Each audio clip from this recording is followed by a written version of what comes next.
Hey everybody, it's Shu here. We are doing Scarface Mansion on solo stealth, one down. In our assets, we took a rope ladder for backup, body bag case, and an ammo bag. The ammo bag seems a little odd on a stealth mission, but you'll see why over time. Um, Bringing a judge with us, that is damn near mandatory. If you don't have a judge, bring something else that is incredibly high powered and can be silenced. Um, I don't know, I guess maybe there's got to be some other shotgun that is available for somebody that doesn't have a shotgun pack. But bring something along that has incredibly high power and can be silenced because you're going to really want it. And if it catapults dudes like the judge does, so much the better. So we're waiting for an opportunity to swing over to the left because going up the left side tends to be the easiest. After you leap over some planters, there's a path up the rocks to get where you're going. We are looking for the head of security, a man in a green jacket, because he is going to drop a USB stick that we can use to start hacking some of the security systems on the mansion open. Passing by a power box, making note of that. We might need it later. There are more power boxes than there are objectives that require them, so it's not a guarantee that we'll be going back to that one, but we'll see what happens. This shed right here is one of the two locations where you might see the laptop that we're going to hack. A security guard. And okay, yeah, it's going to be in this one. The other possibility is a garage on the far right corner of the map. Ugh. Okay, so this guy saw us. They can see behind them, and it's a pain in the ass. And you already saw why it's important to bring a judge or something like it. Because once they see you, you no longer have that one shot, one kill ability. And they have quite a bit of health on one down. These aren't little 40 HP street cops. These are guys who have a good deal of HP. We need to put out a lot of damage very quickly, and the judge helps you do that. To that end, you'd also want to bring along the buzzer or the electric brass knuckles as your melee weapon. I prefer the buzzer, but if you didn't get Golden Grid DLC, electric brass knuckles are available to everyone for free. This is the other nice thing about the judge. You can catapult dudes over the edge into the sea. Since they're the guys in the white jackets, they're classified as thugs. They don't have pagers, so we don't have to worry about shooting them over the edge. If you kill too many of them, they do get backup, and right now the backup has some weird behavior. People seem to disagree on whether it's a bug or whether it's intentional, but the backup thugs arrive, and they already have their guns drawn, and they move fast, so it's kind of a pain. So you don't want to kill too many people. You want to avoid killing the ones that you can get past. Both because you don't want too much backup showing up, and you don't want to put a ton of pressure on your ammo and your body bags. I mean, we're bringing 2 cases of body bags and a single ECM, and I still suspect that we're going to put a lot of pressure on how many bags we're bringing. This is why we get that ammo deployable, because we've already spent a fair amount of shots. The judge is only packing 25 max here. And anytime we have to shoot somebody that sees us, we have to spend a few shots to do it. But yeah, now that we've got the head of security's USB stick, we're going to go back to that laptop in the shed. It's nice to clear that back area though, so you have an area of operations, and often the loot drop at the end is back at the docks, so it's good to keep that clear.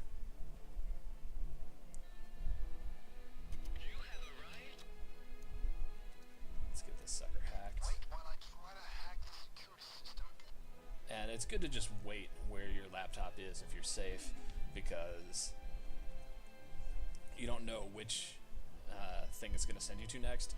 The hack is going to get interrupted, and you're going to have to go and hack some wire boxes, just like in Train Heist. The boxes work exactly the same, in fact. They take just as long to lockpick open and just as long to rewire. So we'll have to find those, but we don't know which ones it's going to direct us to. So it's nice to hang out by the laptop. You don't want to have to go circumnavigate the map a ton if it sent you somewhere you didn't expect. So this is unusual. I don't normally get sent down to the ones back near spawn. Oh, my bad. That's the area offside the map. This is where we're still in. Okay, here we go. Back down the rocks. Okay, and there's one box. That's a little awkward. This is a high traffic area. Fortunately, we can drag the mouse around and look while we're lockpicking. And it looks like it just saved us, because that guy would have totally seen us, but we can hide behind this pillar, block line of sight. It's a little delicate, but once he moves on, we can crack this back open.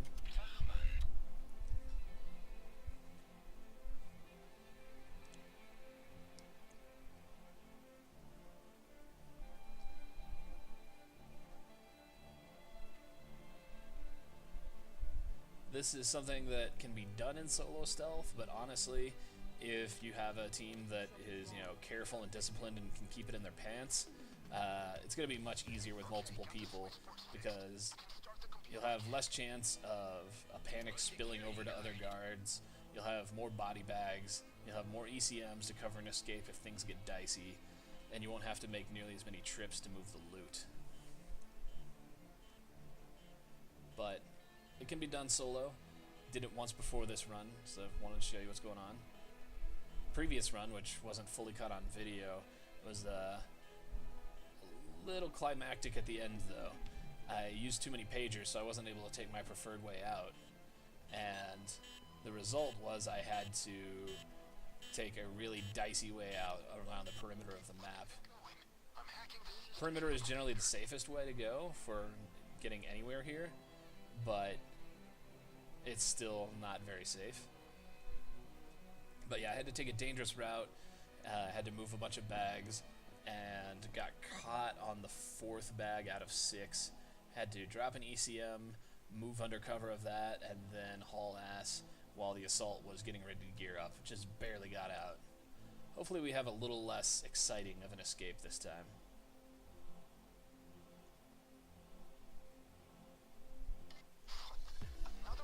Oh wow, and that's a distance. That's got to be right by the spawn. Okay, that's something.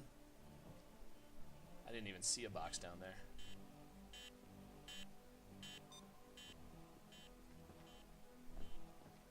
Security guard. And again, the guys in the white jackets are thugs. They're not security guards, so they don't have pagers. But killing them risks setting off other people, which makes it really easy to get into a firefight. And once they go loud, everything goes loud. And also, just killing them brings around backup. So we're not gonna go crazy. We're not gonna leave a giant field of bodies. We just want to get our objectives done and get back out. This is a pretty painful mission. We want to minimize that pain. Back over the planters. And we're going to use 6th sense here to look for other guards, because you don't want to leap over a wall and run into another one. Almost did there anyway. But again, right here on top of these bags of soil is safe.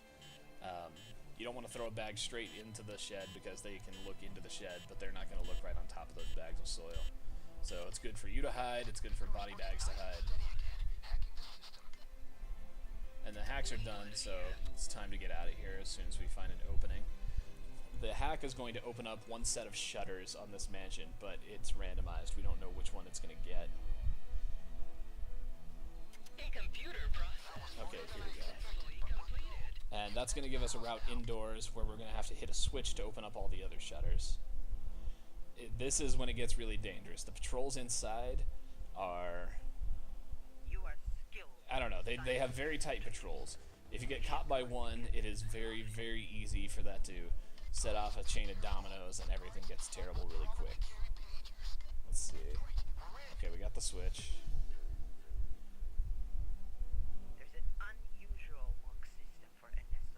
Got a little freezy there for a second. I don't know if Shadowplay picked it up.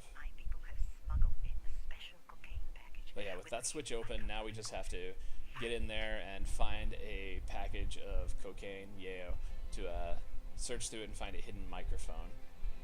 Now, the way I'd prefer to do this is go in and hit the easiest low-hanging fruit first, and then go to upstairs, because that's safer than further into the complex. Because downstairs in this building is so ridiculously dangerous. You can do it, but the longer you're there, the more risk you take and everything going terrible. Upstairs is not that hard. If you get caught, you usually have room to clean up after yourself. And if you find a package with the microphone in it, you often have a chance to get into one of the entrances to the main sanctum before a guard gets there, which is really nice. When you give the password, a few different doors will become available to get into the big main sanctum area. Oh, we got caught. And again, Judge makes possible what other guns wouldn't. But yeah, a few doors will open to that main sanctum, and being able to get into the one that's upstairs because you're there before a guard gets there is really nice. Otherwise, your options are to shoot one of the guards guarding that area or find another way in. There's another way in that never has a guard, to my knowledge, but you have to go through a pretty dangerous spot to get there. So I start with the top and hope to find the mic there. And if that screws up, keep dipping into more progressively dangerous areas.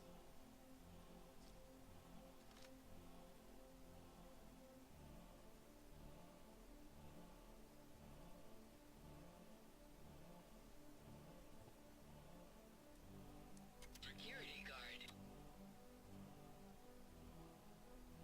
Okay, sift through this package here. No dice. Okay. When you find what you're looking for, you'll have to open up the bag to find the mic, and then you'll have to interact again to take the mic. Guard.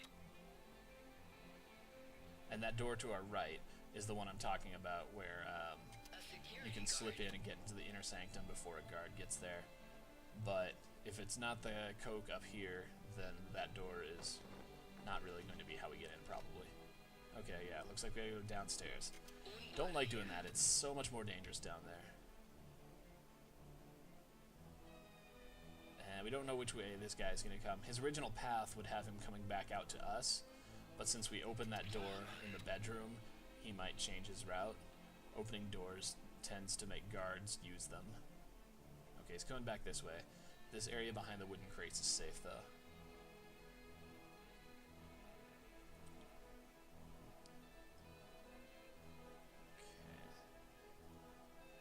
Yeah, you can see downstairs there were a couple guys there. A lot of the guard patterns tend to overlap, and it gets really hard to protect yourself from a guard and not alert other ones. So that's why I try not to go down there, and why I try to keep my stays there as quick as they can be.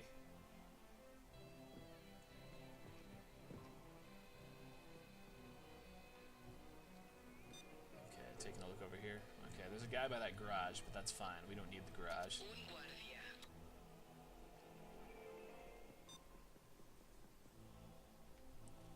Those cameras are supposed to go off once you get into the inner sanctum and kill Ernesto Sosa, but right now they don't. Who knows if they'll ever change that. Okay. Yeah, I might as well check this one by the phone, because if it's in there, then the phone is right there also. We use the microphone to make the call on the phone. Yeah, here we go.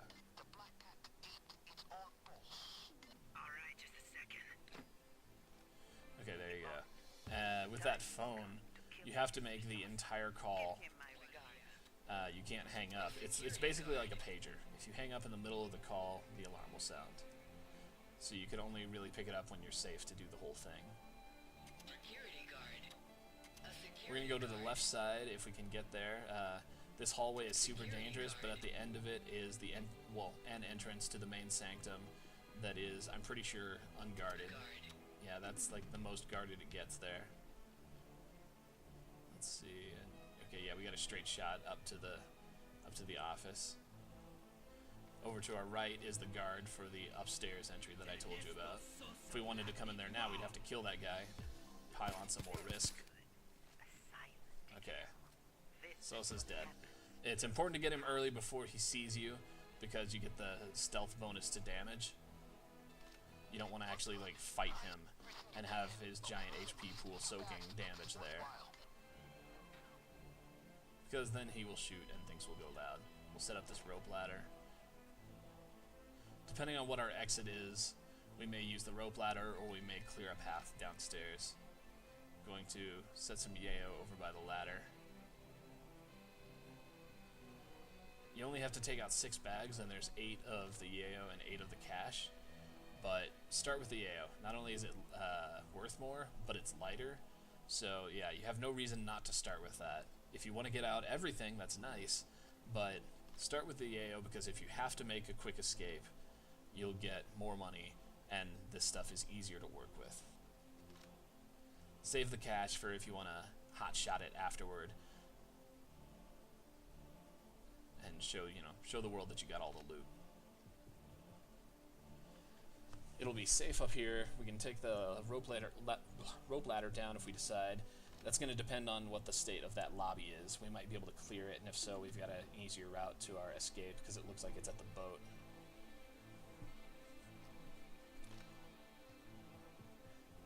The rope ladder is not ideal, but it's there if you need it.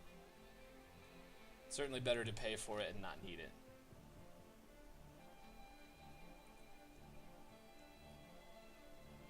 Okay, yeah. We don't need to bag him. He's at a good angle. Okay, with that guy leaving, let's check this lobby down here and see if we can clear it. If we can do that, we might have a much easier way out. Okay, that white door is going to stay locked as long as we don't open it, so it's best to leave it closed. Keep fewer eyes on us. Okay, that guy, yeah, we can drop him. Security guard. It's not super ideal because now he's in view of that door to the side. We might get spotted, but we'll see.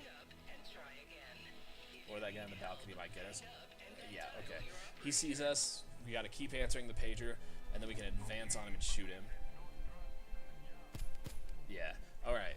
So an important thing when you get spotted, when you're answering pagers and stuff, don't drop the pager because that will set off the alarm, where this just has a chance of doing it. And advance on somebody without pointing the weapon directly at them, because they're less likely to fire at you if you do that, and then fire at them at the last second once you have the shot. And yeah, if we pick this up, okay, yeah, we're going to be alright. We can stash these bodies and we're good to go. And now that the lobby's clear, we can use those side doors down to the boat. It's not a perfectly safe route. There's guys outside that move that path, but it's safe-ish. Might as well move these bodies out by Sosa. And might as well replenish body bags just in case.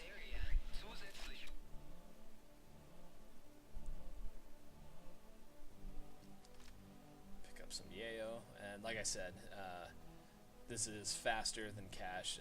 You can sprint with it, and it's worth more anyway, so start with this. If you haven't figured it out or you're unfamiliar with the lingo, yayo is just another name for cocaine, so it works exactly the same as any other cocaine asset in another mission. Just giving it some local color for the Scarface theme. And we're going to use Sixth Sense here to check our routes on the way out, because a lot of guys will hang around that corner sometimes. You don't want to bump into them.